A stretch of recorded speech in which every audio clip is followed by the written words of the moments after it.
is 4 p.m. We bring developing news. And the stories behind the headlines. This is StoryCon. I'm Regina Lay. I'm Ed Lingao. Some stories you're watching this midweek, March 25. President Ferdinand Marcos Jr. says he will sign into law a measure granting him emergency powers to suspend or reduce all excise taxes. He promises to do that within the day. Marcos made a statement during a press conference earlier in the afternoon.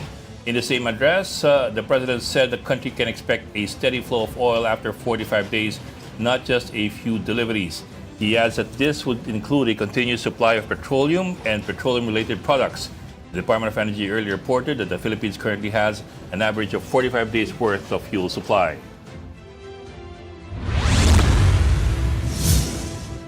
Transport groups, including Manibela, are pushing through with a nationwide strike again tomorrow and March 27. This comes despite President Marcos declaring a state of national energy emergency. Manibela says drivers and workers are still not being prioritized and noted that oil prices continue to rise without price controls while government aid remains temporary and insufficient for daily needs. Excuse me. The group earlier said the strike could draw about 500,000 public utility drivers nationwide.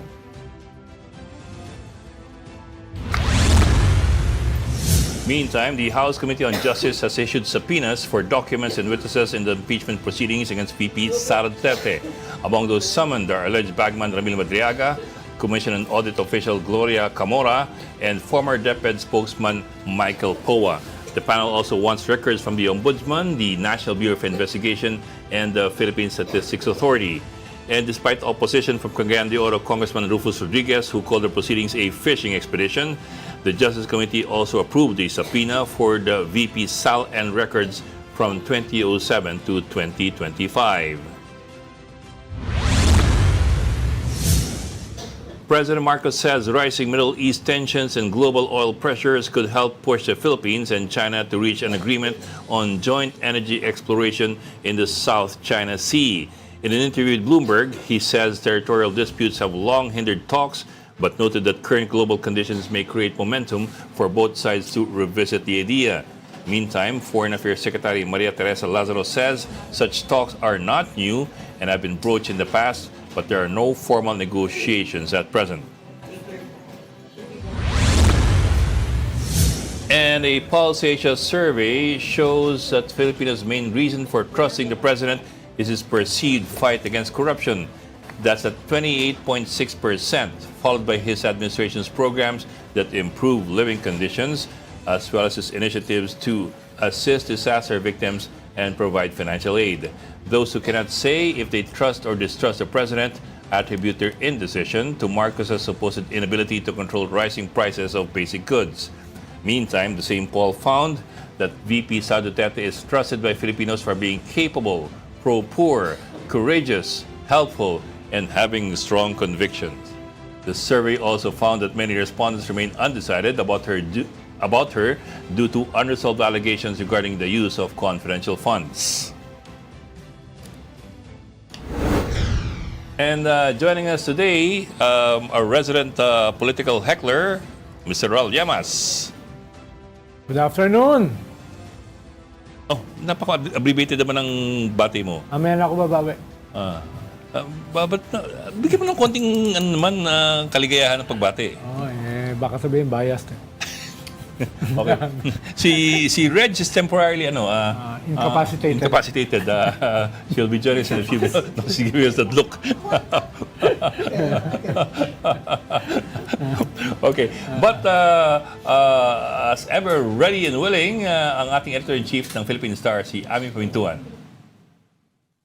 Oh, parehas kami ha. Hi everyone! Ba naman yung Hello! pattern ni Ami? Good afternoon! Siguro baka naman medyo good afternoon tayo ngayon, ano? Ayaw niyo pa ba? Nagdeklara na ng State of National Energy Emergency, di ba? Ayan ang kukulit nyo kasi. Basta hindi Ang kukulit crisis. nyo kasi. Oo. After dancing around the word Kukulit crisis, nyo. May nagsulat pa ng column Emergency. today. No? Saan kuweba ba kayo nakatira? Maligaya ka na. Ronald, ikaw. Maligaya ka na, Ronald. Philippine Star Hindi yata lumabas crisis, yun emergency lang. Crisis ba? hindi pa rin Emergency? crisis. Okay ka na, Ronald? Ha? Ha? Hindi, ang Ayan yung problema, mga heckler, tanong ang problema nyo. ko, Ami, Maligaya na ba kayo? parang walang laman yung declaration. Paano kasi pag nag-declare ka, may lalagyan mo ng substance. Action. No? Oo, anong Action. ibig mo sabihin, anong gagawin mo, no? May indicative plan ka as well as a strategy. Yun yung iniintay natin ngayong araw. Mamaya-maya lang daw, pipirmahan na yung excise tax bill. So, iniintay natin na within the day, pipirmahan. Ewan lang natin Si Reg kung naman yung kailan yung nagreklamo dun eh. effectivity. Hindi daw pinipirmahan. Kailan yung si Reg, eh. effectivity. Lalak tuloy yung mato. Ayan, yan. But take Then, note, may follow-up na kagad yung mga senador. Gusto nila yung VAT naman eh. After excise tax, VAT naman. But take Mas note, malaki. in signing the bill into law, the excise taxes will not automatically be cut or suspended. It just gives the Pero president... sabi nila, kung The ganyan power. may state The of power. emergency na, pwedeng immediate. State of Oo. emergency na eh. Pero maganda Pwedeng sana immediate. nakasulat, Ami. Oo. Ano yung ibig sabihin ng state of national nga eh. energy emergency? At ano yung mga gagawin? Paano usually, Hindi. the devil is in the details eh. Diba? Ano kung wala ka namang gagawin, so bali wala yung state of emergency. So mahalaga nakalagay doon eh. At least meron ka na recognition. It all Kaya starts nga. with the recognition of the problem. Yun yung problema sa inyo. Oh, may crisis Ni-recognize na committee nga. naman eh. Gusto nyo, may laman pa. No? Ni-recognize na May nga ng crisis state of committee emergency. naman eh. Gusto nyo, meron pang plano. Well, at least may first step. Whether there's a second step, that's a different deal altogether. Masyado ka Hindi, naman may kasi... excise tax na nga, yung excise tax. Oh, yan. Pipirmahan ngayon. Pwedeng bukas yun dahil emergency na tayo. Pero- Pwedeng mag-take effect yung bukas kasi mag-strike na bukas yung mga jeep uli. Ang problema kasi sa excise tax, that's less than 10 pesos yung 6 mababawas. pesos lang nga. For Tapos, diesel, sa 6 diesel pesos. lang, yung Tapos pinakamalaki. gas. Tapos depende pa yan kung kailan. Diba? Depende pa yan kung Hindi, kailan. pwedeng bilisan-bilisan yung kailan. Kung Pwedeng ibat yan, bilis-bilisan dahil 14 pesos emergency na yan. nga. 14 pesos at saka immediately. But, Ibat. Diyan na but, nga. but look at the numbers na rin kasi now eh. Eh Magkano ngayon, yung... 130 na almost. Oo. Tapos end of the Dapat week, baka ba- 150. So parang baka too little, too late. Parang just a drop in the bucket yung pagbawas. How Pero much was diesel before? binabantayan din natin yung report from Iran. From Iran to, pinalusot na raw nila, although bine-verify pa within the day. Sabi sa inyo, gusto ko good news. Pinapalusot na daw nila yung Sabi talaga. yung mga ship sa Hormuz na non-hostile. Non-hostile. Oh, Ibig yan, sabihin- medyo marami-rami din naman yung Ibig sabihin, non-hostile. hindi identified sa US. O sa Israel. Hindi identified sa US. Saka ang nagbo-broker daw, kayo talaga, ye of little faith. Ang nagbo-broker daw ng talks na dinideny initially, ngayon walang denial, Pakistan. Hindi dahil naman kay- yung kakampi ng US. dahil Kaya Pakis- baka may konting ano. Hindi, tsaka Pakistan yung tinamaan eh. Ng husto. Oo nga. No? Kaya nga. 80 to 90% Kaya sila yung ng oil nagbo-broker. nila galing dyan sa Strait of Hormuz. Parang existential yung issue ng Pakistan. Pag nagpatuloy Kaya nga. yan, guguho yung bansa nila. Oo. Kaya Halimbawa- sila yung ano, at mukhang payag naman si Washington kay Pakistan. Halimbawa, Kaya baka meron na, yan, naabangan natin ngayong araw. halimbawa, Ami, yung pinasabog ng Iran na LNG factory sa Qatar, that's the biggest in the world. No? Yung liquefied natural. At it will take 4 to 5 years bago mag-back to normal yon para i-rebuild. Ibig sabihin, kahit matigil ito bukas, hindi ka agad mag-a-adjust yung presyo ng LNG galing dyan sa Gulf. Oo nga. That will affect Kaya ganun. LPG prices. That will also affect fertilizer prices. Yes. Oo, yung fertilizer, malaking bagay. 50% ng lahat ng ingredients na kailangan sa fertilizer around the world, 50% dyan galing dyan. manggagaling. Sa Gulf, sa Strait of Hormuz. Because Although, ammonia-based syempre, fertilizers use natural gas to Yes. produce Yes. the fertilizer. mag-iis ng konti yung pressure kahit papano. Saka, I think it prompted President Marcos to issue that statement sa Bloomberg, no? Na baka ma-revive yung ating joint oil exploration with China. Joint energy exploration. Pero With yan yung problema nung panahon ni Digong. Mhm. Paano mag-explore din daw sila? Sinasabi yan paulit-ulit for 4 years. Hindi nangyari. Bakit? Dahil may kwang ka dyan maghahatian ka ng percentages 60-40. Yan na nga. Ang sabi ng ni Kusi, mag-agree daw yung China sa 60-40 in our favor. No? Pag ginawa ng China yon, sinusuko na nila yung kanilang claims doon sa kanilang 11 dash line. Kung bibigyan tayo ng majority. Baka naman matuluyan din. Kung tayo naman na magbibigay ang magiging 40, 40? labag yan sa ating konstitusyon. No? Labag yan doon sa victory natin sa UNCLOS. Kaya hindi pa yan ganun kabilis, ha? Very delicate pa yan. Tapos ibang usapin pa yung magdi-drill ka. No? Yung magdi-drill ka. Bok, remind us of what mukhang happened doon. I remember kasi nung patapos yung terminal ni Digong, si Terry Boy Locsin talked about this, the joint declaration and why it failed to push through. Ano nga pa nangyari doon? Yun nga, yung what was the 6, story there? yung hatian nga. Anong hatian? Sino may 60, Pero sino may 40? pwede naman pag-usapan yan eh. Oo. Ang unang-unang step, both sides have to be willing. At ako, alam ko, yung kabila is willing. Kaya kung may ganyang willingness sa part ni President Marcos, baka naman may makarating habang tayo yung ASEAN chair. Baka may konting, yung konting positive progress. Kung sakasakali lang. In our favor. Okay. Tayo lang ang hindi nagdi-drill, merong nagsabi na sa akin. Tayo lang ang hindi nagdi-drill sa South China Sea, Brunei, Malaysia. Pero yun, amin, nagdi-drill sila on their own. Wala silang partnership with China. Kaya nga. Kahit pinapaalis yung Kaya Malaysia nga at titingnan Vietnam, wala silang pakialam. Magdi-drill kami. Yun yung kaibahan. Titingnan natin. Oo. Wala nagkiklaim nung ano nila eh.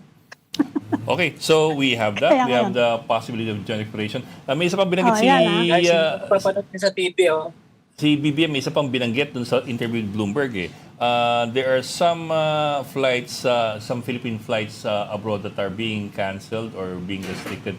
Because, for example, meron daw mga instances kung saan ang sabi sa airline, we will not refuel you. You have to bring your own gasoline. Oo. You have to bring your own avgas. Yes, kaya yung biggest airlines, halimbawa sa Middle East, ipinapark na yung kanila, halimbawa, ay yung Emirates, yung Qatar Airlines, pinaparada nila ngayon sa Spain. Ano kailangan mo ng space ng mga hangar para kinontrata na nila yung Spain para doon nila ipaparada. Dahil hindi nagagamit Hindi nagagamit. So you have that complication as well. Kasi people also forget or maybe don't know that aviation fuel is basically kerosene. Halimbawa kerosene, laking tinaas. Mas malaki pa sa gas. Halimbawa si Haydarian, dumaan ng Dubai Airport, galing UK. Para daw ghost town yung Dubai Airport. The busiest airport in the world. Parang ghost town. It's the hub tinitira UAE 90% doon Pinoy. Targeted ang UAE eh. Oo, 10% yung kwan doon, other nationalities. Pero 85 to 90% Pinoy. Pinoy yan, oo. Kaya Parang- affected tayo. Kaya medyo may Kaya kailangan problema. bilis-bilisan tong pag-ano neto. Pag-resolve netong ano to. Problema, yan na. ayaw pumayag ng Israel. Binomba ng Israel ang Iran kahapon. Yun na nga. Oo nga. Binomba din naman sila ng Iran. Gumanti nga sa kanila. Kaya may pressure din eh. Kasi merong mga observation na parang humihina yung defense ng Israel. So vulnerable sila. So medyo pag ganyan, medyo open siguro sila sa kahit man lang ceasefire, ano? Tuloy-tuloy naman yung conflict na yan dyan, di basta-basta maano sa Middle East eh. Ang problema, napahiya si Trump. Dahil Magka-ceasefire lang, medyo malaking bagay na rin yun para sa atin.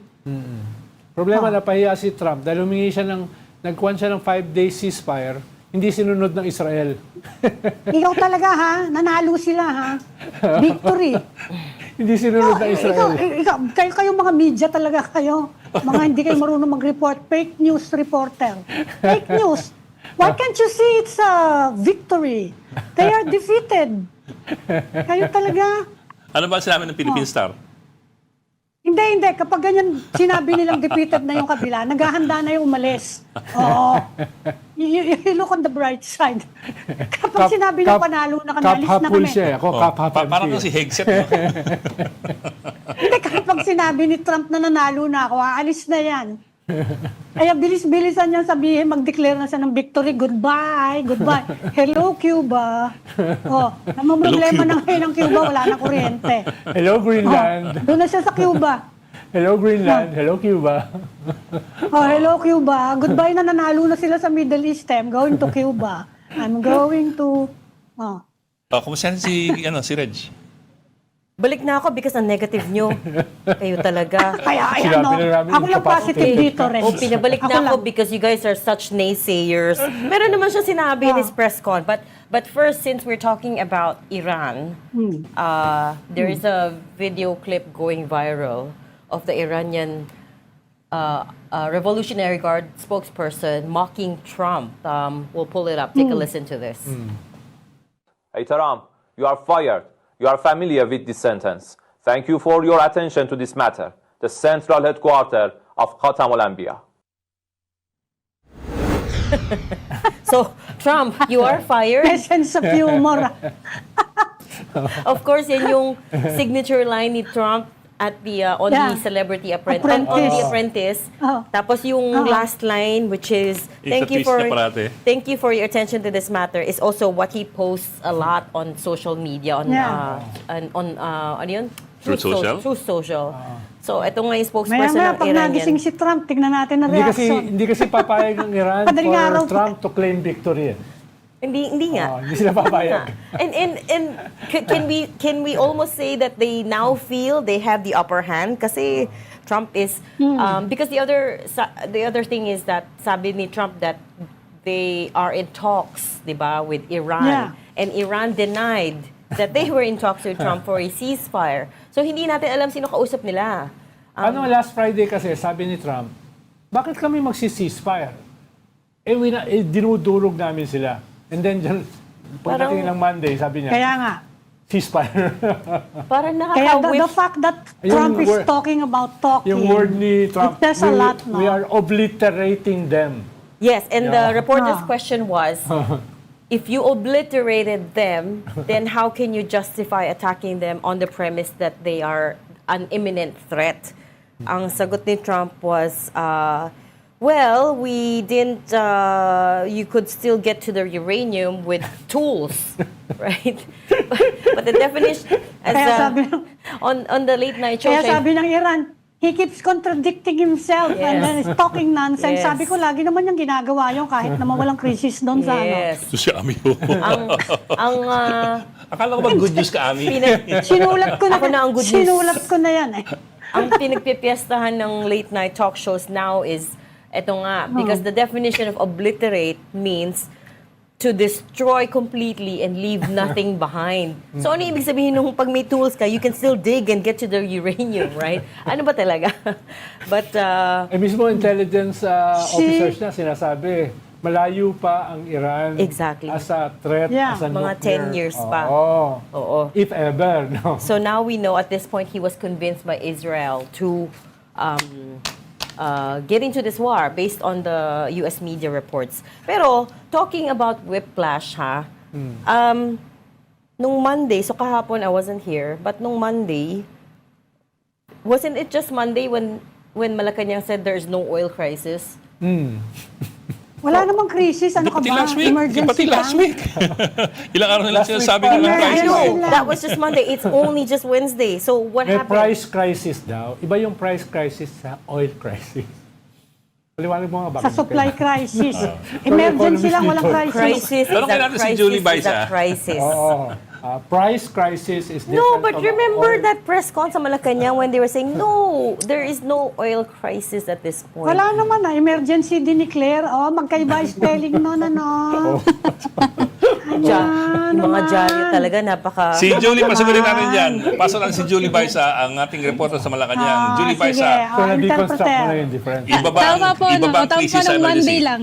Ha? Tama po yun, nung Monday lang talaga nila sinabi na walang oil sabi crisis. ko Tapos nga. kagabi, Sabi ko nga. biglang meron ng meron So- ng EO110. Yes, so Julie, what changed in 24 hours is my point because we can track it when they were standing their ground and saying no, there is no crisis, supply is sufficient. Tapos now we are at this point where President Marcos is giving a rare press conference. We are under a state of national energy emergency. What changed in between? Naghahanap ng logic. Yes. Kahapon nagkaroon po ng Bulong meeting mo ba? Sige, bulong pa. ang DOE and other government agencies right before yung pagpirma ng Pangulo sa EO 110. So baka nagkaroon ng, I don't know, divine intervention. Charot. Nagkaroon ng pag-uusap Di ba nahuhugot yun? Pati pa Diyos na damay. Huwag naman natin idama yung Diyos dito, okay? May Yan po, paghihimay ba ang crisis versus ang emergency? Like a crisis ba is a step below an emergency? Is there such a thing? Or are we just we've just rebranded na lang the word? Actually, You're Doc, quibbling. for context lang po, no, nung natanong yung oil crisis, kasi si Pangulong Bongbong Marcos mismo yung nagsabi nung term na humaharap tayo sa oil crisis. And then nilinaw namin kasi si Yusek Claire, ang paulit-ulit niya ang sinasabi, wala ngang crisis. So nung kinlarify niya, sinabi niya walang oil crisis, ang pinapatungkulan ng Pangulo ay oil crisis in Middle East. So iyon yung pinagmula nung question na nung nasabi nga niya na walang oil crisis. Okay, so sila may crisis, hindi tayo. Oil crisis sa Middle East. Sila yung magkaiba yung sinabi. Sila may crisis, Iba hindi yung tayo. oil crisis dito. Is it not a global oil crisis? Sige, Ang ikaw sumagot, kukulit niyo sige. talaga, Sino no? tinatanong mo? Nung, Ako, nung, si- nung, nung ayaw God. mag-declare ng crisis o emergency, binabanatan nyo. Ngayon nag-declare, binabanatan nyo pa No, rin. Ami, here is the context to it. Because you can't flip-flop on the messaging because that is what sends panic pag Confusion. hindi clear. Confusion and panic. On the Di ba one, yun ang hinihingi kahapon pa ng Kaya- mga nung kaya nga, Congress? all- Bakit di ka mag-declare? Ayaw nag-declare, binabanatan na naman. No, Kayo no, talaga. all Hindi naman we're siya nag-declare asking, all we're asking Bad, for bad. here, all we're asking for Emergency here declare niya. is clarity and consistency in the messaging. It is week 3 of this war in Iran. From the very first week pa lang, we were seeing price fluctuations already. So my point is, hindi naman, if there's a way to handle this and get the messaging consistent para hindi naman mag-cause ng panic if we were to declare, like today, President Marcos said, preemptive lang itong state of national energy emergency. So what does that mean? But we could have done that 3 weeks ago. Preemptive, di ba? Preemptive declaration. Kasi nung first week, naniniwala State of sila kay Trump na sandali lang yon and he's going to be in and out of Right. Iran and will declare victory. Right, which just walang crisis nung una. Which just tells you that we are reactive to a lot of things, right? So the problem with standing your ground and saying consistent for several days na no oil crisis, no oil crisis, no oil crisis, and then suddenly flipping around is it makes A you preemptive state of emergency. you wonder what happened in the background that made you change your mind and why wasn't this call made sooner kung preemptive lang nga naman talaga. Because the other thing that we're following now, tracking, is yung fuel supply, fuel reserves, di ba? But anyways, Julie, Sige, paano sagutin ni Julian? Julie, sagutin hindi, it's not a question for Julie. It's a question for the policymakers, right? It's a question. I think it wouldn't hurt to have a little bit more transparency because crisis mode nga, wala naman nagsasabi sila nag-cause nito, right? But let's be clear about what we are trying to do together as a country to get past this crisis, which some people are now calling the worst crisis in the oil markets, di ba? Anyways, Julie, go on. Ano pang nangyari sa press con? Few points po mula sa press con, tiwala daw ang Pangulo na sapat yung supply ng langis ng bansa even after 45 days. Sa ngayon kasi meron tayong imbak ng langis na sapat hanggang 45 days. Pero kumpiyansa ang Pangulo na magkakaroon ng quote-unquote flow of petroleum-related products kahit na matapos yung 45 days. Hindi lang daw kasi isa o dalawang deliveries yung inaasahan. Patuloy daw na naghahanap ang pamahalaan ng mga bagong sources o mapagkukunan ng langis. Yung mga umiiral na kontrata rin daw po ngayon sa ibang mga bansa, tinitiyak nila na natutupad yung mga pag-aangkat natin ng langis. And bago matapos nga ang araw, inaasahan, nalalagdaan ng Pangulo yung panukalang nagbibigay sa kanya ng emergency powers para bawasan or suspendihin yung excise tax sa langis. Pero titingnan pa raw po kung kailan yung pinakamagandang oras para gamitin yung authority or yung kapangyarihan na yan. Meron daw kasing mga kondisyon na nakalatag or nakapaloob doon sa batas. Lastly, ayaw pa rin daw pong pag-usapan ng government or talakayin kung may posibilidad ba na temporarily i-take over ng pamahalaan or kahit na ng Department of Energy yung oil industry. In general, ang nilatag lang ng Pangulo is kung ano yung ginagawa ng pamahalaan para maibsan nga yung epekto. Kabilang nga dyan yung ayuda sa transportation at agriculture sector and other interventions gaya nung pagpapatupad ng discount sa LRT at sa MRT and yung toll fees, yung pagbabawas din sa toll fees. And nabanggit nga rin kanina na walang dapat ikapanik kahit na meron tayong state of national energy emergency kasi magbibigay lang daw yan ng more options para sa gobyerno. No? Bibigyan daw sila ng kapangyarihan na kumilos ng mas mabilis, bumili ng langis nang hindi na kinakailangang dumaan pa sa mas matagal na proseso. Julie, so we take it to mean that the president is not in a rush to suspend the excise taxes kasi sabi mo nga titingnan pa kung kailan dapat gagamitin o kung kailan tamang oras para gamitin tong power na ito. Yes, Bok, So, it seems that yun yung they're not in exactly na sinabi ng Pangulo. No? May pinakamagandang oras daw kung kailan yung pinakamagandang oras. So, hindi natin inaasahan na kaagad na i-exercise yung kanyang authority o emergency powers.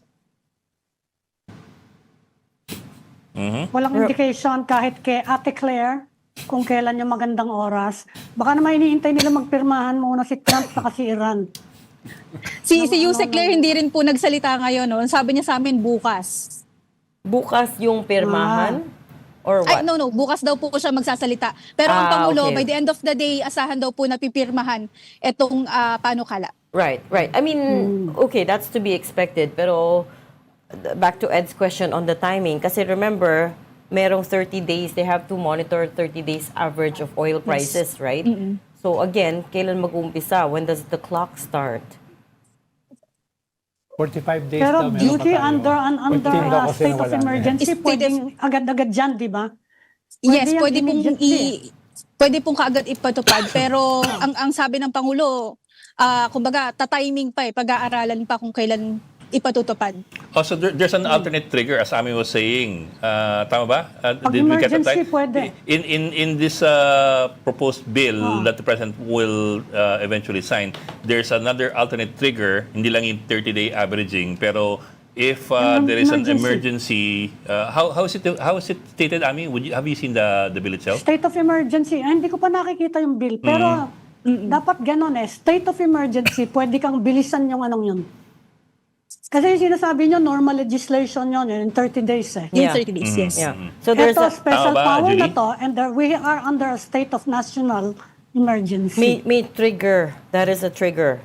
State of Tama, Julie? National Energy. Are we Yes, getting yes. that right? Tama. So may ganung ang alternate trigger. We don't necessarily have to Yes, for 30 tama days. po, since nasa state of national energy emergency tayo, pwedeng kaagad na maipatupad yon even kahit wala yung 30 days. Pero kung babasahin nga yung sagot ng Pangulo, mukhang tatagal May pa mga ng naglalabi ilang pa araw. rin. Mukhang hindi pa. Mukhang hindi pa. Okay. My other question Windfall is... sa kanila yan My other question is this, Windfall kasi... sa gobyerno yung excise tax na yan The President has been saying na even after the 40 days, kasi 40 days nga daw yung 45 days, yes. 45 days, yung ating Reserves. stocks or reserves. Even after that 45 days, Naniniwala wala tayong ka problema daw doon sa supply. Actually, before he said that, I was meaning to ask, are they making any plans for the worst case scenario? Kung sakaling wala tayong makuha after 45 days, like for example, are there emergency plans for whether it's rationing or tawag doon yung restricting vehicles on the road except for emergencies? Have they been developing these plans already, or it's still outside the outside Bok, the... nakalista din yan, Bok, sa itatanong sana namin ngayong hapon. Pero hindi tayo napagbigyan and mukhang may mga iniiwasan na sabi nga ng Pangulo, hindi niya gustong ma-discuss. For example, yung Okay. kaninang question kung temporary iti-take over ba yung oil Yeah. industry. So yung kaya daw umiwas na rin sa any Q&A today. That's a very controversial question kasi That's a the big leap. idea that It could the cause government panic. the government might take over, and then there's legal ramifications to that as well. Sigurado Yeah. Panic yan. Pero makakasuhan yung gobyerno if they take over. Pero sinabi ba talaga yun? Na ano? Yung the possibility of taking over? Hindi. Tinanong Wala siya. naman nagsabi ng gano'n. Tinanong. Wala. But it's in the oil deregulation law of 1998. It's there in the law. Pag emergency, pwede nila i-take over. Oh. Actually, it says nga the DOE Tinanong siya. can do that. Hindi the president, the DOE can, of course, but the DOE reports to the president. But in Actually, section ang 14, sinabi ng Presidente, there will be a steady flow of oil. Yan, Yes. that's in the In opposite the flow. direction. Oo. Ayaw niyang manakot. The There other, will be a steady flow of oil. yeah. Yan ang sinabi niya. Ulit-ulitin po niyan Reassure. sinasabi na don't Kaya panic, walang oil na hindi crisis. kailangan mag-panic ng public. Yes, exactly. But this is what I was saying, Ami. Hindi naman sa, if you did it earlier, hindi naman sa you're causing panic, but maybe there's a way to say, hey, we're going through tough times. Maybe we need to relook at the way we travel, the way we work, diba? I mean, there's the energy, IEA, the International Energy Agency, has already put out a list of recommendations for all the countries impacted by this oil crisis on what to do to conserve energy. For example, to promote mass transportation, to limit delivery vehicles to by reduced by 10 kilometers per hour yung speeds nila. Apparently, that will also conserve fuel. So all 10 these things. kph? Oh, by 10 kph. By By 10 10 kph. Hindi to 10 kph. But anyways, At huwag mo na sabihin na may steady source of oil. Dahil wala nang exactly. naniniwala nun. Because hindi. Pero pag sinabi mo din na may steady supply, the Steady flow. The risk is Steady flow. the risk as well is people go about their days like Like there's normal, nothing. like there's Normally. nothing, right? So we consume just as much oil, and waste. imbes na nagtitipid ka ngayon pa lang. Although sa Wala namang kamahalan problema ng eh. presyo ngayon ng langis, kahit hindi mo i-order, talagang people are cutting down Ay, bagay. on trip. Sa kamahalan. Bagay. You don't Masakit need nga an naman. order. Pumunta lang kayo sa kahit sa nung kali. Ngayon, it's a Wednesday. Dapat sobrang traffic dito sa paligid namin eh. Bilis-bilis, walang sasakyan. Well, on Depende. EDSA, it's been traffic din. Depende kung rush hour. Kahapon, grabe yung traffic. Yeah, The I same. agree. I got caught in traffic pa Yeah. rin kahapon, Yeah. tsaka today. Pero Julie, the other question I had was, wala din mention where this supply is coming from, or the alternative supply is coming from. Wala pong minention kung ano-anong mga bansa yung kinakausap ng gobyerno ngayon. Although doon hindi kasi natin naliwanag, pero meron doon sa kanyang slideshow ipinakita na we're sourcing oil. So baka ito yung may current contracts tayo from Japan, China, South Korea, India and Russia. Japan, Meron daw China. isang Southeast Asian country, isa. Tapos meron isang outside Southeast Asian country, isa. Hindi ko lang alam kung alin yung mga yon. I'm not sure kung ano yung mga bansa. Yan lang sinabi. Any mention of China at all, Julie? Wala pong mention ng China, although again doon sa presentation niya ang nakalagay ay we're sourcing oil from Japan, China, South Korea, India and Russia. So kasama nga yung China, Japan, China, Yes. South Korea, India, and Russia. Wala din mention how much we're buying these fuels at. Wala pong mention currently ng any amount or kung gaano man karami yung tinatry nating i-source. Like for example, may dumating daw kahapon sa Bataan na 100,000 Yung sa Limay, tons yes. ng Russian oil. But this is crude oil, and we have limited capacity for refining this. Saka matagal na yata yung na yun, deal na yun. Hindi yun immediately. kasi ano ngayon. eh. Oo, matagal na yun. Hindi yun dahil sa Iran conflict. Although pero baka mas recent siya kasi nga kailan lang na-suspend yung Embargo? sanctions against against Russia. In fact, hanggang April 11 nata yung unless they move the deadline. Oo. Hanggang Kalilift April lang 11 ng na sanction. yung lifting ng sanctions. So balik sanctions again after April 11. So kung order tayo. Ngayon dapat. Pero may paraan dyan eh. Halimbawa, in spite of those sanctions, marami pa rin ang bumibili ng Russian oil dahil mura eh. No? Mura. So, ang ginagawa nila, kung create sila ng mga dami para doon dadaan. Meron kang paikot, no? Mura kasi, may sanctions eh. Oo. Mas mura sa Middle East crude, but apparently some of the international oil experts are saying na higher than what they used to sell it after they got sanctioned. So basically, they're profiting from this as well. Yeah. They're selling it higher prices pa. Higher than dati. Kasi nung na-sanction sila, they had no choice but to sell their oil at very low prices. And Diba? sell it. Pero binenta nila sa India at saka China. Yeah. And now, people need their oil as an alternative. So, they're also profiting from it daw. Julie, ikaw nag-aangkas ka, di ba? Yes po, Angkas Anong and balita Grab. sa'yo ng driver? Tumataas ba?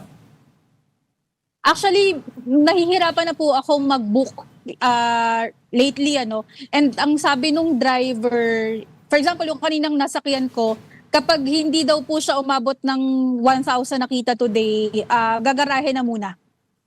1,000. Pero Hindi na muna siya magbabiyahe. nung una ba, bago magka-crisis, hindi pala crisis, bago magka-emergency ba, magkano kinikita mo Emergency. ngayon?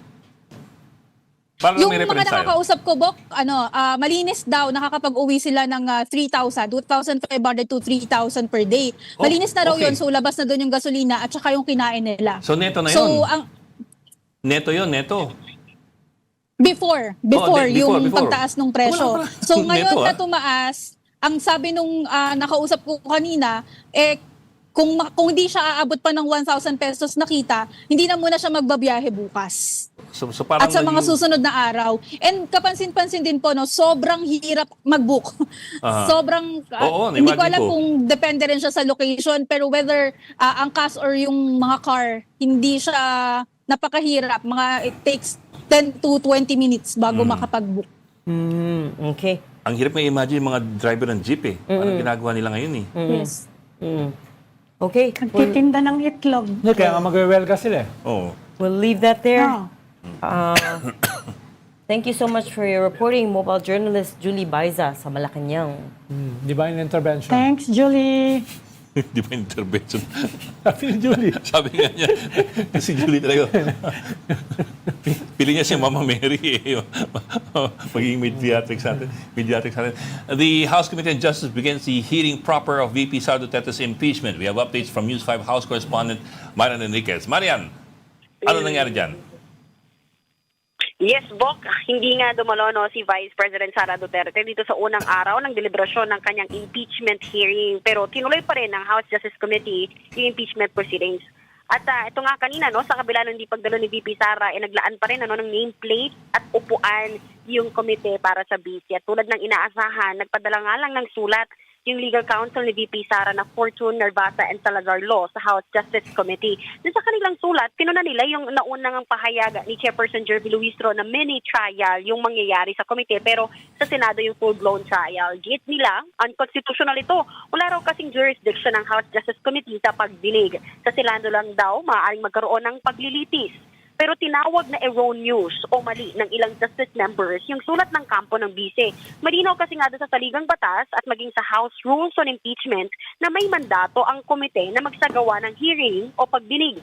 Sa Article 11, Section 3.2 ng Konstitusyon, nakasaad po na matapos ang hearing o pagdinig ng komite at pagbobotohan ng mayorya ng mga miyembro nito, kailangan isumite ang committee report sa loob po ng 60 session days. Dagdag pa nga ng mga kongresista, yung pagdinig sa komite ay parang preliminary investigation na tutukuyin kung may probable cause ang mga reklamong impeachment para nga umusad sa paglilitis sa Senado. At kanina nga maraming mga pinasasabpina ng mga dokumento at testigo yung Justice Committee na kakailanganin nga no, sa paggulong ng impeachment hearing laban kay VP Sara. Bukod nga doon sa umano'y bagman ni VP Sara na si Ramil Madriaga at Attorney Gloria Camora ng Commission on Audit, Intelligence and Confidential Funds Audit Office, pinatatawag din ng komite si Attorney Michael Powa bilang dating Chief of Staff at spokesperson ni VP Sara sa Department of Education. Kasama rin si Powa sa listahan ngayon ng mga tatayong abogado kay VP Sara sa impeachment.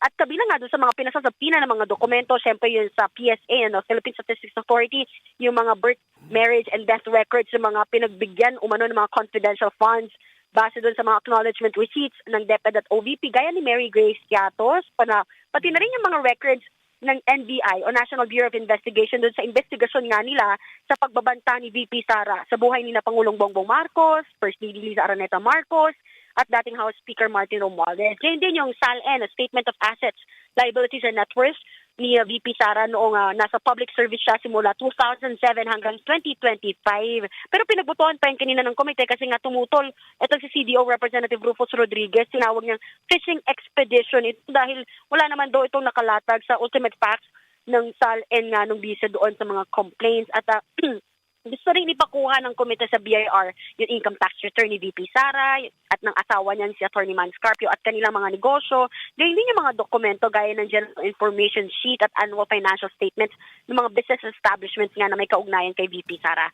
According to Kong Terry Ridon, ito para matukoy nga kung sasapat ba yung kita nito para magkamal ng umano'y unexplained wealth na abot sa 88 million pesos nitong 2024. So inaprubahan din yung motion ni Akbayan Party List Representative Shell Jokno para sa protective custody ni Madriaga. Kung sana nga kasi doon sa secret place of confinement ni Madriaga, pinadadagdagan ng NBI security yung magbabantay nga kay Madriaga sa selda nito. Gayun din yung pagpunta-punta niya sa kamera kapag gumulong na nga yung pagdinig kasunod ng banta sa kanyang buhay. Bagay na alam nyo ba, sinubukan pang tutulan ni Congressman Rufus Rodriguez. Pero tinabla rin niya ni Congressman Woman Leila De Lina. Sabi kasi ni Kong Rufus, Ramil Madriaga is a polluted source. Sabi niya, humaharap daw ito sa isang kidnapping na complaint noong 2021, na-aresto siya noong 2023. Kaya nga dapat daw ay hindi natin daw pagbigyan yung hiling na protective custody sa isang polluted source. Sabi ni Congresswoman De Lima, it's out of order kasi yung mga statement daw na ganyan ng mga issue credibility about that statement na polluted source, hindi daw proper pa at this stage of the proceedings. At saka nga meron, under the rules of impeachment, pwede talaga silang maghiling ng protection para sa kanilang mga testigo at sa mga complainants. So, yon muna ang latest. Kasi also remember si Congressman Leila De Lima was put in jail based on the testimonies of convicts. So may ganoon din siyang eventually binawi. Eventually binawi. Bok, ngayon Marian, bakit hindi i-summon yung bank records? Akala ko isasabina rin yon, yung bank records. Oo nga, hindi pa siya muna pinasabina ngayong araw sa mga nakita natin, narinig natin ng motion kanina na papasabina, hindi pa kasama yung bank record. So yan yung titingnan pa natin sa mga susunod na pagdinigan. April 14 yung next nila na pagdig. Ito na yung makikita natin yung mismo hearing proper, yung mga inimbitahan nga ng mga complainants din and mga testigo, and iimbitahan din muli nila itong kampo ni VP Sara na dumalo sa pagdinig. Kasi Marian, in a previous interview with us, ang sabi ni Congresswoman Luistro, personally, but she does not know the opinion of the other members of the committee or the other officers of the committee. Personally, she feels the need and that they have the right to subpoena yung mga bank records, although that's of course going to be controversial, versus yung SALN, kasi yung SALN kahit paano public document yan di ba? You should have dapat access to that quite simply hindi na nga kailangan pinagdedebatihan yung SALN. Pero bank records mismo, ibang usapin yun So, any idea kung if Congresswoman Luistro will bring this up for a vote in the committee? Will she move for the summoning of bank records, anything like that? Actually, kanina natanong siya doon sa press con after the hearing. Pero yun nga, sinabi niya na wala kasing nag-move o nag-motion na buksan niya or ipasabina yung mga bank records ni VP Sara. So, since walang nag-formalize, that remains a continuing request, So, titinan daw nila yan sa mga susunod pa na araw. Yeah. But you recall when we spoke to Congresswoman Luisto, sabi niya that is a distinct possibility within the first few days Yes. of the hearing. Yun nga lang, somebody has to make that motion. Yes, tama ka dyan.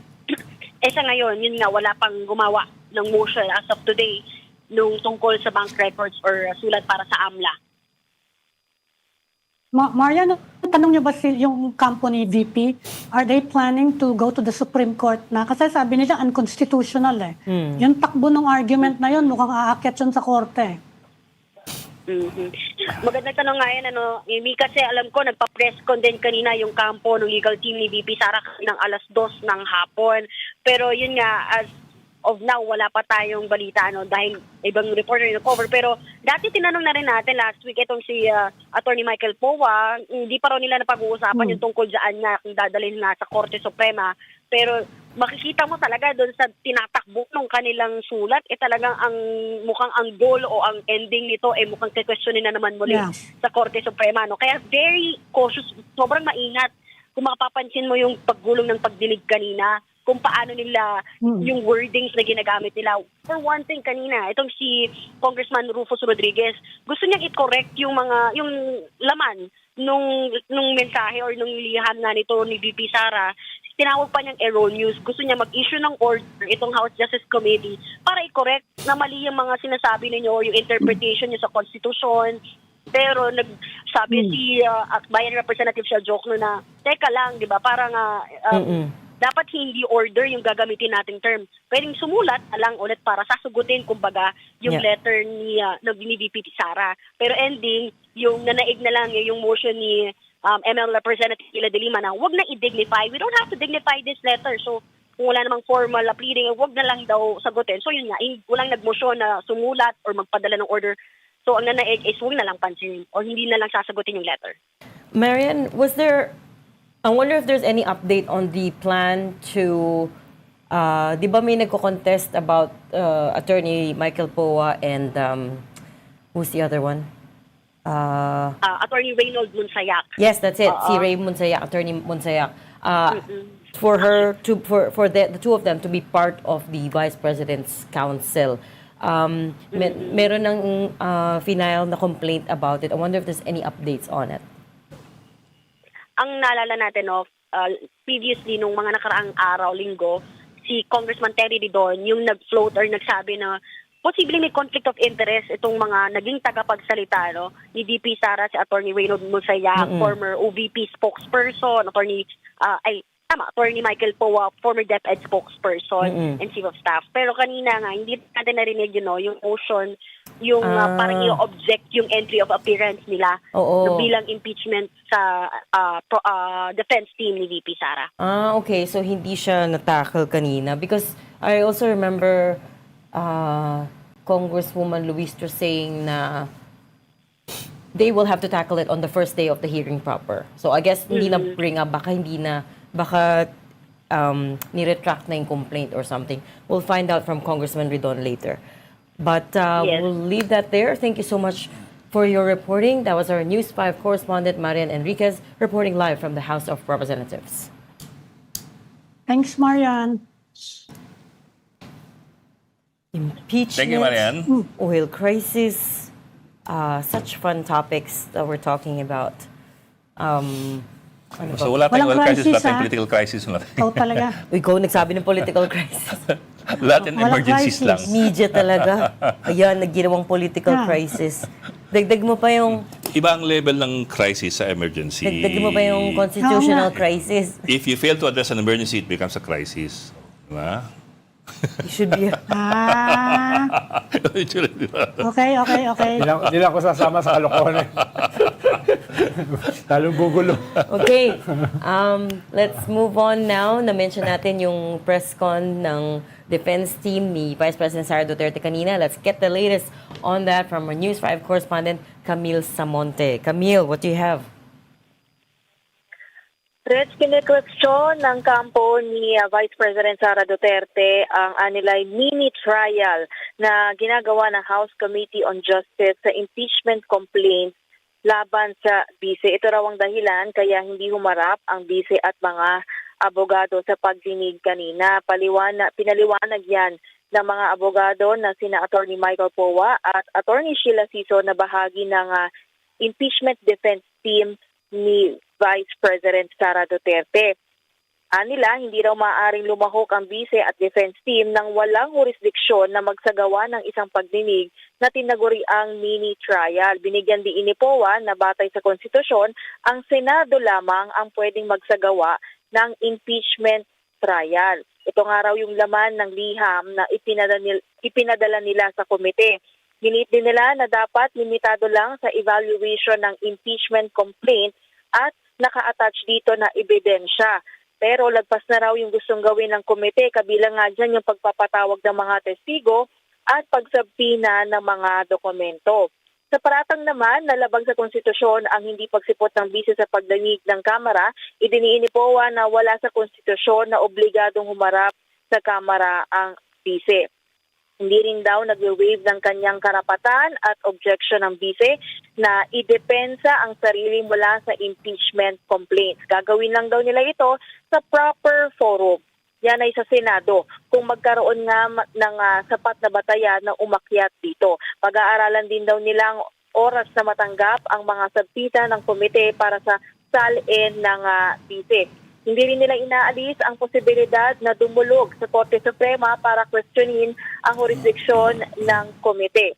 Handa naman daw dumalo si Powa sa pagdinig at sagutin yung ang mga itatanong sa kanya batay sa kanyang nalalaman.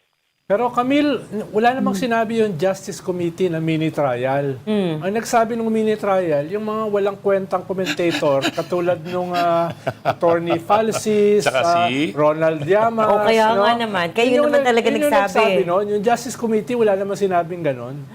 And it's part of the, wasn't it supposed to be part of the requirement ng Supreme Court? Na papakinggan Oo, yung papakinggan mo paliwanag rin. ng Presidente. So hearing, ano mang itawag mo doon? Camille? Ang paliwanag ng mga abogado dyan ay itong mini trial, itong term na mini trial ay mismo raw nanggaling sa ilang miyembro ng komite. At kung i-research nga daw yan sa Google, ilang beses daw yan na-quote dun sa mga members ng committee. Kaya naman nireiterate nga nila na parang ito rin nga yung ginagawa dahil lumalabas doon sa proseso na gustong gawin ng komite, kabilang dyan yung pag-cross-examine ng mga witness at yung mga additional evidences and documents ay dapat nangyayari lamang daw yan sa trial, which is dapat nga sa Senado kung mag-convene na nga as impeachment court. Pero lagpas na nga raw ito doon sa ginagawa ng komite dahil kung pagbabasihan ng konstitusyon, ang pwede lang nilang gawin ay mag-initiate ng impeachment process. Bagay na kinikilala naman daw ng defense team ng bise. Yun nga yung banat doon sa decision ng Supreme Court last year eh. Yeah. Yun nga yung banat eh. Bakit hinihingi na magkaroon ng Requirement ganyang nila. presentation of evidence? Hindi naman yung trabaho ng Congress. Pero dahil hiningi ng Supreme extra Court, step. Oo. dinagdag nila. And by the way, let me just clarify, si Congresswoman Luistro did use the term mini trial. So hindi lang mga walang kwentang commentators like you. Ibig sabihin, Pero sabihin may nakikinig. ang explanation niya is it's just a way to distinguish it from the actual trial in Senate. Yun yung explanation niya. It's just a way to distinguish the two things. Actually, one more, Camille. Kasi the impeachment process in the lower chamber is to determine probable cause. Parang preliminary investigation sa ng mga prosecutor sa, di ba, Ami? Sa Preliminary DOJ. investigation yan. Oo. At dinagdagan ng requirement ng Supreme Court ruling. Oo. Yan ang problema dyan eh. But Ang gulo-gulo even without the Supreme Court ruling book, prosecutors, when they do Talagang preliminary preliminary examination, they can investigation. summon witnesses to testify. They can summon more evidence. And from those pieces of evidence and any testimonies that they can get from the witnesses, they will determine if there is probable cause to move forward to the filing of charges. In with fact, court. yung impeachable of official, depende sa outcome niyang pwede niyang tignan kung magre-resign ba ako o hindi. Nakikita niya kung malakas yung kaso eh. 'di ba? Kaya si Merceditas Gutierrez no nag-resign na lang eh. Yeah. Bago 2011, siya, 2012. bago ka Oo. matanggal by impeachment. At least alam mo na eh. Meron ka ng background dyan sa House eh. So I was wondering kung ano ibig sabihin ng ano, yung, they're challenging the jurisdiction of the Justice Committee over the impeachment proceedings because they are the ones who have jurisdiction over. Oo. Saka nadagdagan pa nga ng Supreme Court ruling na lalong yung pagdidetermine kung meron bang kailangan ba ito ipadala sa Senate. 6 na steps yung sinuggest ng Supreme Court eh. Yeah. Addition. Kaya nga. Okay. Kaya yan ang testing to nung actually, no Supreme Court ruling eh. Yes. Ito na nga yung acid test for them. Ang contradiction dyan, Yeah. yan yung sinabi ng Supreme Court para patayin yung Yeah. impeachment last year. Tapos ngayon, gagamitin mo. Sinusunod nila ngayon. Ngayon, kay questionin mo uli yung ginawa ng Supreme Court. I Kaya don't think tingnan they natin. So you go to the Supreme Court to question. Maipaliwanag ko lang, Bok, yung Sige, Bok. sagot ng Go. abogado doon Yes, sa go. part na. Kasi tinanong ko rin yan, yung sinasabi nga ng committee na parang it's a mini trial, kung ikukumpara para itong preliminary investigation. Ang sabi ni Attorney Sheila Sison ay kahit daw yung inquest proceedings o yung pagsasagawa nga ng preliminary investigation ay limited lang din daw yun sa complaint and yung mga counter affidavit nga na marireceive from the respondents. Pero dapat daw hindi raw yung mag-go beyond doon sa evidence at hand. So yun nga yung iginigiit nila na kung ano yung mga naka-attach na evidence or documents doon sa impeachment complaint, yun lang yung dapat nilang pagbatayan para i-evaluate kung may sapat ba nga itong basihan para magkaroon ng articles of impeachment at umasa sa plenaryo at magkaroon talaga ng actual na paglilitis sa Senado. Yun yung kanilang dahilan nga kaya kine-question nila yung jurisdiction dahil itong mga process daw na ito ay dapat nangyayari lamang sa Senado at sasagutin nga daw nila yan kung makarating na nga sa Senado. Pero ang gusto nila ay dapat yung burden of proof ay dapat daw ay nasa complainant yan.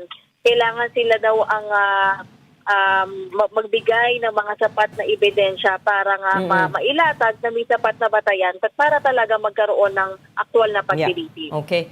We'll leave that there for now. Thank you so much for your reporting. News 5 correspondent Camille Samonte. Thanks, Thank you, Camille. Camille. To your point, Ronald, about yung contradiction, I don't think naman kasi that the Vice President's defense team expected that new requirement from the Supreme Court. Diba? That was just a consequence of, okay, these are the yung mga steps na dinagdag nila for the future Sinasabi ko lang, impeachment process. magpa-file ka ng Supreme Court para i-reverse sa Supreme Court. Yung sarili nila. Yung kanilang sarili. Which of course will never happen. But then again, the Supreme Court is supreme. You know? Saka sinabi naman sa atin din ni Congresswoman Luis Just like the Supreme Leader. They're expecting challenges, di ba? They are expecting challenges dyan sa mga sinusomo nilang yan. Yung mga ebidensyang yan. They are expecting challenges. Of course. But yeah, I mean, the point of this, ito naman kasi, this is the problem with the terms, right? When you use terms willy-nilly. Itong mini trial isn't a trial. We are not judging guilt here. The point is not to determine guilt.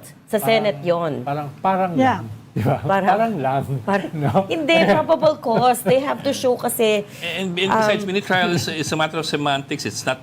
There's no mini trial in legal jurisprudence anyway. wala nga. That's true. That's also Problema pag So nakikinig why would we quibble with ano? Yun ang problema pag nakikinig sa mga heckler. Oo nga. Kasalanan niyo yan. we are Kasalanan niyo yan. We need to take a very quick break. We'll be right back. Please stay with us on Storycon. Nakikinig sa mga... This is the Story Conference Group or the Storycon Group.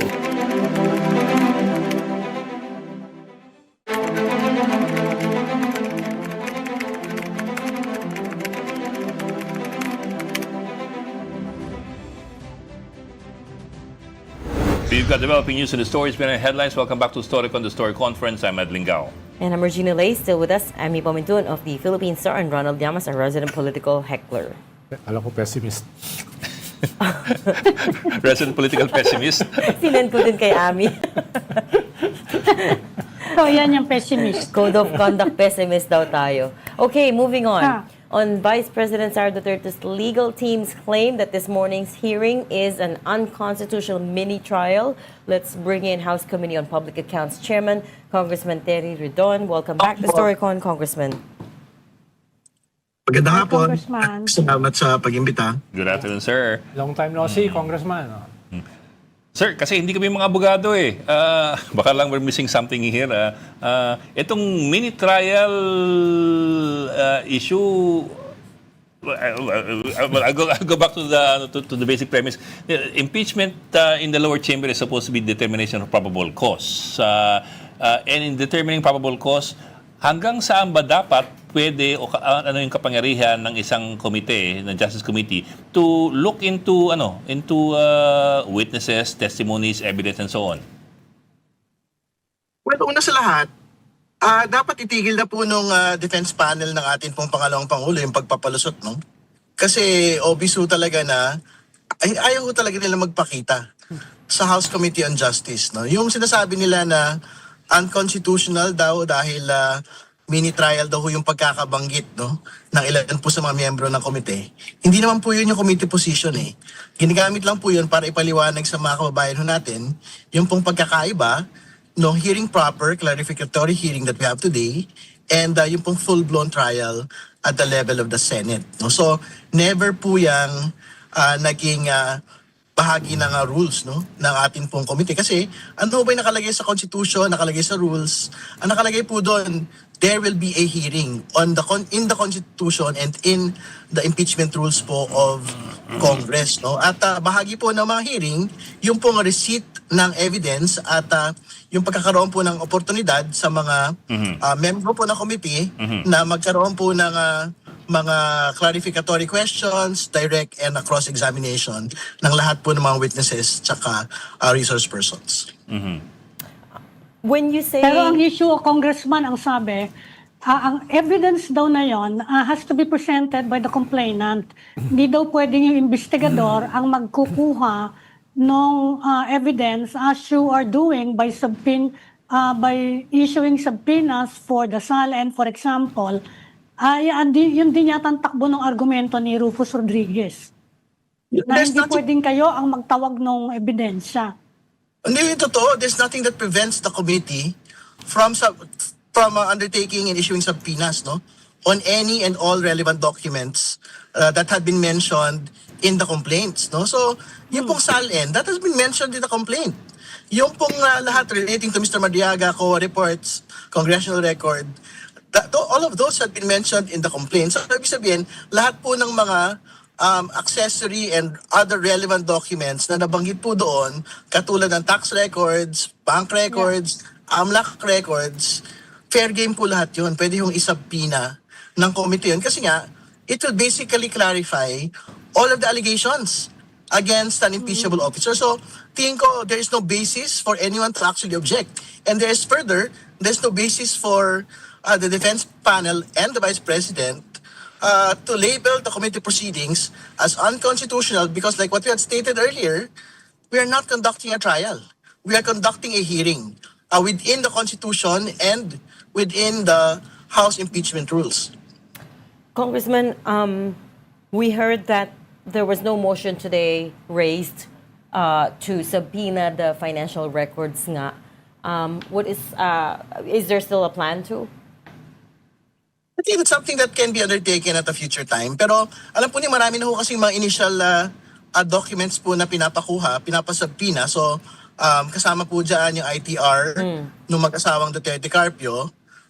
Yung pong ITR, VAT payments, basta everything within BIR na submissions po ng mag-asawa at ng kanila pong mga kumpanya. Pangalawa, yung SALNs, no, nasubpoena na po yun. At yung po mga SEC records. May mga audited financial statements po kasi na basically magpapaliwanag or hindi magpapaliwanag nung po nga paglobo ng ng yaman ng pangalawang Pangulo from 2007 to 2024, which is basically from 7 million to 88 million in 07 and 2024 respectively. So to clarify, nasabina na yung ITR, SALN, and the SEC records, and the only thing missing are the bank records? Bank records. Tama po. I think we would want to focus in the next hearing po on these particular details muna kasi I think masyado marami na rin po yung mga kasi even without the bank records, kung for example makita ho natin sa ITR payments, VAT payments na maliit lang ho yung ibinabayad ng mag-asawang Carpio at ng mga negosyo po nila at saka yung professional income po nila, makikita na ho natin doon immediately na hindi ho talaga magbabangga yung po nga kanyang cumulative salary and other lawful income, which is supposedly iluluwal po ng mga negosyo at ng kanila pong professions bilang mga abogado. Pagka hindi ho magbangga yun, even with the SEC records, audited financial statements, and ITR payments, talaga maipapakita ho talaga doon kung explainable or unexplainable yung pong paglobo ng yaman ng pangalawang Pangulo from 2007 to 2024. The SEC records pertain to their businesses? Opo, yung pong mga SEC records po, yan po yung mga nailista ng mga negosyo sa 2024 SALN. So, kasama po dyan yung GIS, yung General Information Sheet, and yung pong required na audited financial statements na ipinapasa po every year nito pong mga nababanggit na kumpanya. Is there any complication ba, sir, in trying to subpoena, for example, the bank records? I ask that kasi, if you get bank records kasi, it's not just gonna be a smoking gun, if at all, it will be a smoking cannon, di ba? More than, for example, SALNs and BIR filings. Kasi people can misdeclare sa BIR, but your bank records are your bank records. So is there any complication there? That's why you seem to be putting that in the back burner first.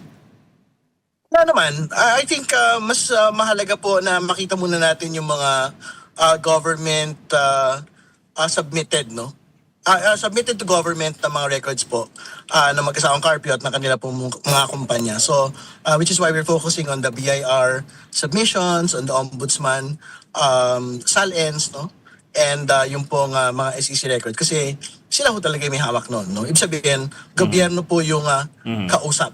Mga ahensya po ng gobyerno ang kausap dito. So in a way, they're setting the predicate bago yung mga major, ang tawag mo? Smoking cannon. Canon talaga. Hindi. I mean, the point is that they have to determine probable cause on every charge kasi. And I guess if sufficient na yung SALN, saka ITR, saka SEC documents, then what Congressman Ridon is saying, maybe there's no need to subpoena the bank documents? Or no? Or you still are gonna ask for it? Kaya mo nga hinihingi yung Kasi yung SALN para buksan mo yung bank accounts. Hindi, ang totoo naman po, kung basta masapatan ho kami halimbawa doon sa pagpapaliwanag or hindi pagkakapaliwanag nung pong 50 million gap ng cumulative salary at ng net worth in 2024.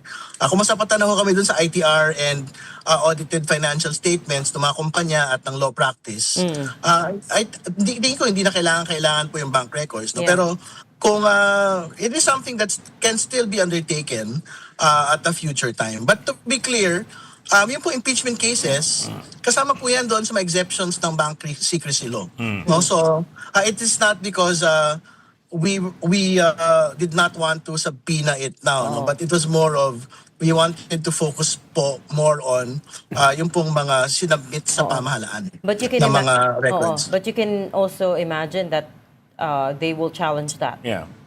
Because that's only been tested in the Senate trial. It's never been tested, I think, in the lower chamber yet. Kung ngayon pa lang sinasabi nila na unconstitutional, they might say, well, that's not what the law allows for. Dapat Senate.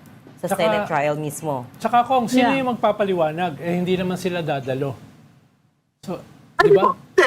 Sa lahat ng mga ito, ang magpapaliwanag po niyan ay BIR, SEC, at for example, para doon sa mga bank records, if these are subpoenaed, yung pong AMLAC at yung pong mga bangko, we will not require the Vice President to explain it. No? Hindi naman sila kailangan sila po yung pagpaliwanag dahil meron po mga records po nito, hindi lang po ang pangalawang Pangulo, kundi yung po mga banking institutions at mga ahensya po ng gobyerno.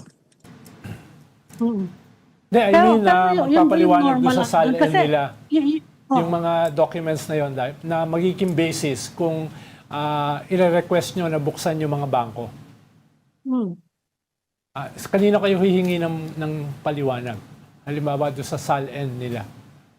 Ang magpapaliwanag ng SALN, syempre yung ombudsman. Ano? Ibig sabihin, they will provide the truth na these are actually the SALNs. No? Ibig sabihin, yun naman ang evidentiary value po ng mga ahensya that these ITRs are the actual ITRs of the Vice President.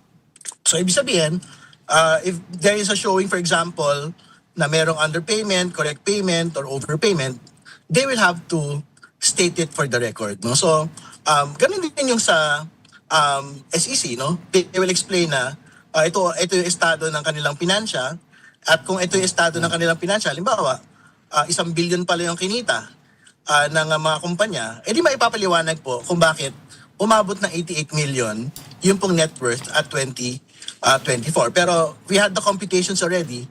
Ang minimum requirement over the course of 17 years is around 200 to 400 million in revenue of this other lawful income para mailuwal po yung at least 50 million in additional net worth. No? So, yan po yung makikita ho natin from all of the documents that we had subpoenaed. Ano yung lusot dyan, Congressman? What if there are donations that were never declared? Yung pong donations dapat nagbabayad po ng buwis eh. Diba may donor's tax? Well, as we saw, Yung donor. pero as we saw in the case of, yung donor yung nagbabayad, number one. Yung donor ang magbabayad. Oo. And pangalawa, as we saw in the case of Senator Marcoleta, that's not always followed. Kapag before the campaign, pwede. We will see no when we get po to that point. Pero tingin ko naman ho, basta naman makita ho natin yung mga dokumento at without judging what we will see there, di ba? Kasi pwede naman ho talagang may papaliwanag naman pala, no? Yung pong kanilang yaman. Hindi, there is nothing to proceed on from there, di ba? 400 million pala yung revenue nila over the course of 17 years. So, there's nothing more to discuss on the SALN issue. Pero, for example, pagka lugi pala yung mga kumpanya, mababa lang yung kita, magkakaroon po ng problema talaga ron. Kung susundan natin yung argument nila na dapat yung complainant na nag-provide yung mga ebidensyang yan or else ang Senate na magtatawag ng ebidensya, gaano kadali for a complainant, for example, na humingi sa BIR ng ganyang mga record, na sasabihin mo, magpapile ako ng impeachment complaint, I need these records of this official, Vice President siya na, remember. Madali ba yon? Or are they required, is the BIR required to issue kapag sinabi ng magpapile ako ng complaint na impeachment I need these records? No, which is why nga po, talagang yung pong mga bodies na meron pong compulsory processes, no?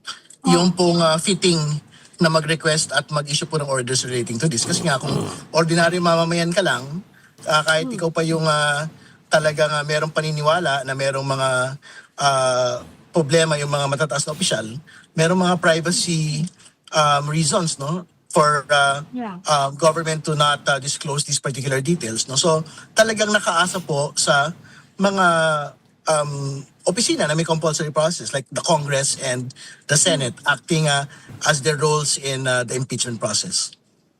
So ang question na lang ngayon, kung sakasakali, which I think Congresswoman Luistro is expecting, kung it's a challenge, kung ilalabas ngayon o sa Senate, yung mga hinihingi niyong mga dokumento.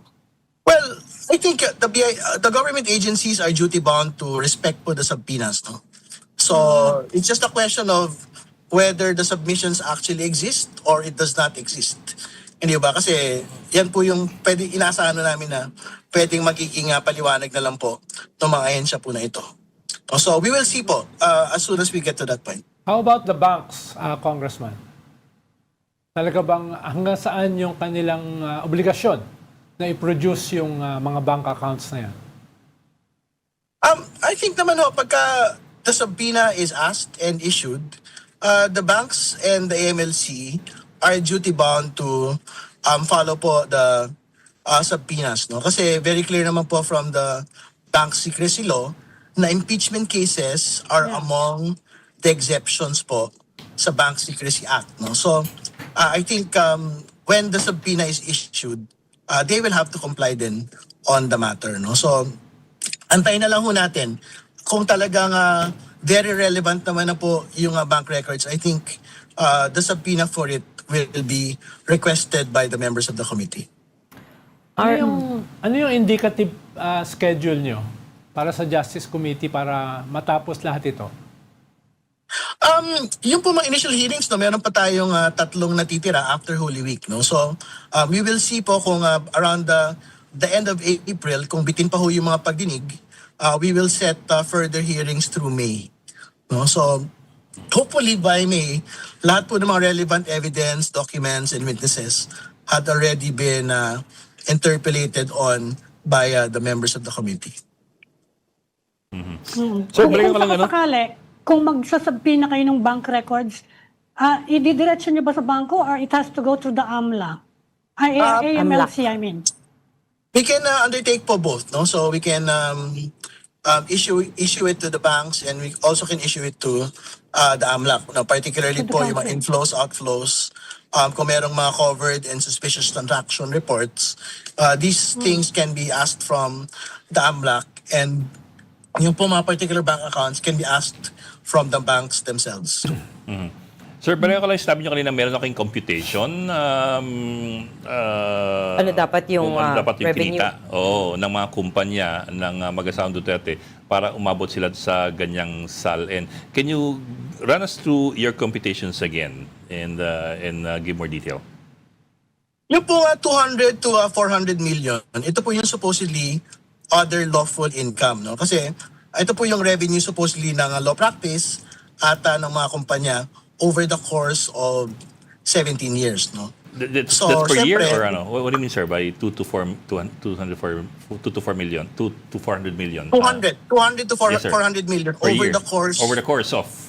Okay. 17 years. Okay. Total. Para, Aggregate. para magluwal po yan ng clean net profit of 50 million over the course of 17 years. Kasi Okay. yan po yung sinasabi natin na wealth gap, net worth gap between yung pong cumulative salary, computed cumulative salary ng pangalawang Pangulo bilang Vice Mayor, Mayor at Vice President over the course of 17 years. No? So, yun ho yung kailangan kasing ipakita eh. Saan galing yung pong diferensya ng 88 million at nung pong cumulative salary na 30 to 40 million. So, ang pwede magluwal ng 50 million in clean net profit ay 200 to 400 million in revenue from the different businesses. Okay. Okay. If there are no more questions on the impeachment, pivot lang ako, Congressman, on the oil crisis. I know you were calling for emergency powers for the president so he could suspend fuel excise taxes already. They promised, Malacanang has promised that they will sign today. President Marcos promised today. Yeah. And then also, I know you're calling for urgent action to address the Middle East, the impact of the Middle East war on oil prices. Are you happy with what you heard so far? The president has laid out all the things that they're doing. Hopefully, the president will definitely sign it into law today, no? And he has already declared a state of national energy emergency. So, I think we are waiting in the next couple of days kung kailan na po niya at gaano po kalaki yung pagkakasuspindi po ng excise taxes on petroleum products. No? So, ang expectation natin dyan, if that gets implemented, as much as 10 pesos po per liter, yung ibabawas. No? Doon po sa presyo kasalukuyan. At malaki po talagang immediate relief ito pong bagay na ito pagka nagawa po ng Pangulo yan over the next 7 to 14 days. What can May interest pa rin ba sa House to suspend or to cut value-added tax? Kasi yung mga senador, yan ang pinupush ngayon. Some of the senators anyway. Ang totoo po, hindi ho tayo nagsasara doon sa pagtatanggal ng VAT no, na petroleum products. Pero katulad po ng binanggit nung nakaraan, it's a bit more difficult to do an implementation of the tax removal on VAT. No? Pero to be clear, if nagtuloy-tuloy po yung pagtaas po ng presyo at matanggal excise plus VAT, we are looking at a reduction of around 20 pesos per liter. So malaki yung benepisyo yun sa atin po mga kababayan. But yun na nga, tingnan muna natin ito po excise tax removal suspension on how it will go about, and then we can discuss in the next couple of weeks. Ito naman po removal po ng VAT. Is there appetite at all to amend the oil deregulation law? Napag-uusapan na ba yan at this point? Well, kasama ko yan doon sa mga tinalakay. I think there was energy committee meeting on the matter, but it happened previous to the outbreak of the war. No? So I think Congress naman po can basically hold hearings po during the course of the break. So we will wait for the energy committee to reconvene again on the question. Kung hindi ba magmumukhang too little, too late?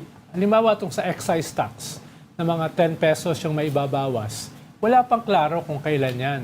No? Posible pa yung isang buwan. Almost 130 na ang presyo ng langis. End of the week, baka mag 150 na yan. Kaya kung yan ay pagpapasyahan, including yung IBAT, baka masyado ng too little, too late para magkaroon ng impact dito sa oil crisis natin. Alam po ninyo, at this point, yung bawat piso na maibabawas sa presyo through government intervention, malaking bagay ho yun eh. Ibig sabihin, if we are talking about yung po purong presyo na lang, cost na lang po to purchase, ito po petroleum products, at wag na kumuha ng kita. Yung pong gobyerno dito, malaking bagay na po yun. So, syempre, tumakbo ho ito through the legislative mill. Tingin ko, this was the fastest that we can actually do it, no? But it was actually fast, no? We were able to do it in 2 weeks, eh. No? So, given po yung prioritization and urgency na ginawa ng Pangulo, no? So, it's really on the President na po, how fast yung suspension on excise taxes can actually be implemented. So, which is why, ang binabanggit ko, hopefully within the next 7 to 14 days, tapyas na ho, ito po buwis dito. Well, sir, I think everybody agrees with you naman na every peso counts at this particular time. Pero on the other hand, you also have economists who also argue na if you do a suspension of the excise tax and toto, makikinabang nga lahat, pero ang mas makikinabang pa rin daw in the long run will be the people in the upper class more than the people in the lower class. May numbers na nilabas din yung AER, Action for Economic Reforms. Just quickly lang, for example, ang bottom 10% daw will save 500 pesos per year without excise tax. The upper 10% will save 24,000 per year. So ang laki ng difference ng 500 versus 24,000. Parang nakinabang, pero ang pondo na makukuha sana ng gobyerno napunta doon sa mas mayaman. You're subsidizing everybody basically, including the wealthy, at the expense of the national budget kasi yung projection is 136 billion pesos ang mawawala sa budget if we suspend excise taxes. Sure, alam po yun, narinig na ho natin yan. Lagi naman ho, kada gobyerno naman ho, these economists object to the removal of excise taxes or VAT on petroleum products. Pero again, this is a matter that is confronting not just the poorest of the nation, but more particularly a vulnerable middle class. Ito pong mga kababayan ho natin na merong motor, merong isang sasakyan, ramdam ho nila yan eh. Kumbaga yung pagpila ho sa mga gasolinahan. So I think you have to be able to respond to them as well. Kumbaga, sure, you can make the economic justification, you can do the math. Pero it is also a political decision of the President and Congress that hindi ho pwedeng sa mga nasalaylayan lang po tayo tutugon. Yes, sir. Dahil this is something that is being faced by the entire nation today. I understand, sir. Middle class nga rin is important. Pero if you also look at the numbers presented by AER, yung nasa middle ground, yung mga 50-60%, ang matitipid nila nasa 2,000 lamang. Konti lang. Versus 24,000 ng upper 10%. So, malaki pa rin ng variance Ang laki pa rin ng disparity Mas makikinabang pa rin yung people earning 2.8 million per year versus people earning 130,000 per year. Tapos meron pang ano yung top yung top 1% which earns mga 8 million will save 59,000 per year. Yung top 0.1% earning 25 million will save 75 to 79,000 per year. So, medyo striking po yung numbers. Pero parang utos ng presidente yung kila Kong. Pero, Hindi sa kanila nang galing. pero you know what we're running out of time, but just very quickly, one other suggestion we heard from the business sector is baka naman pwedeng i-realign yung budget this year, divert some of the allocated budget to to this crisis. Wala bang appetite sa Congress ngayon, Kong, in terms of realigning some of these items on the budget? For example, saan ba pwede magtanggal? Confidential funds. So, yung kagad na. Or yung hard infra. Oh, may mga infra naman na hindi naman ganun ka-urgent siguro. Mas urgent yung yung pangkabuhayan. Yung pong supplemental budget is always on the table, no? Para magdagdag ng ayuda sa atin pong mga vulnerable sectors, transport, logistics, agriculture, lahat po ng directly affected, no? Pero again, hindi rin ho talaga obra na yung pong mga pinakamahirap lang po nating kababayan yung sagipin po natin dito. Kasi ang totoo, yung pong vulnerable middle, again, I will go back to them. Ramdam ho nila ito. I think this is the first time that they have experienced this particular situation in their lives. And this is also a situation in which they will go back to a lesser income situation than they're currently experiencing today. And I think the president would want to respond to that as well. So ibig sabihin, you can give us all the economic and the numbers today. But the president and Congress is making a political decision that mahalaga po yung vulnerable middle class. Of course. Sa bagay po na ito. Of course. We're just And talking about... as a final point, matatapos din naman po ito hopefully. This is not something that will be undertaken for like years on end. As soon as the crisis is finished, I'm quite certain that the removal of the excise taxes will stop and we will reimpose it again. Si Ami kasi vulnerable din daw eh. Pero, sige. Compute niyo, kukunti lang naman yung mga mayayaman nakikita ng malaki. Gaano karami yung makikinabang kapag kinat mo yung mga taxes na yan. Sa Qatar ba yan? That's about 98%. 99% of the people will benefit. Ano ngayon kay malaki kitain ng mga kung malaki yung benepisyo ng mayaman. Yeah. And my question is not about who benefits. My question is about the source of the funding. So, tatanungin naman kay President Marcos if he's willing to give up his confidential funds. But we'll leave that there for now. Dined mo na yan ang Malacanang eh. Thank you so much. Dined mo na yan. Sometimes if you ask, repeatedly, nag-iiba yung sagot eh. But we'll leave that for now. Thank you so much for talking to us today, Bicol Saro Party List Representative Congressman Terry Redon. Salamat, sir. Salamat, Kong. Thank you, sir. Maraming salamat. Magandang hapon. It's true. Sometimes you ask, it's the same answer, and then one day it changes. Thank you for joining StoryCon today. Ami Pumintuan, Editor-in-Chief of the Philippine Star. Ronald Llamas, our resident political pundit. Join us again tomorrow, 4 p.m. for StoryCon. I'm Regina Lay. I'm Ed Lingao, kapatid. We are one news, all sides, all the time. Parang oil crisis yan. This is the Story Conference Group or the StoryCon Group.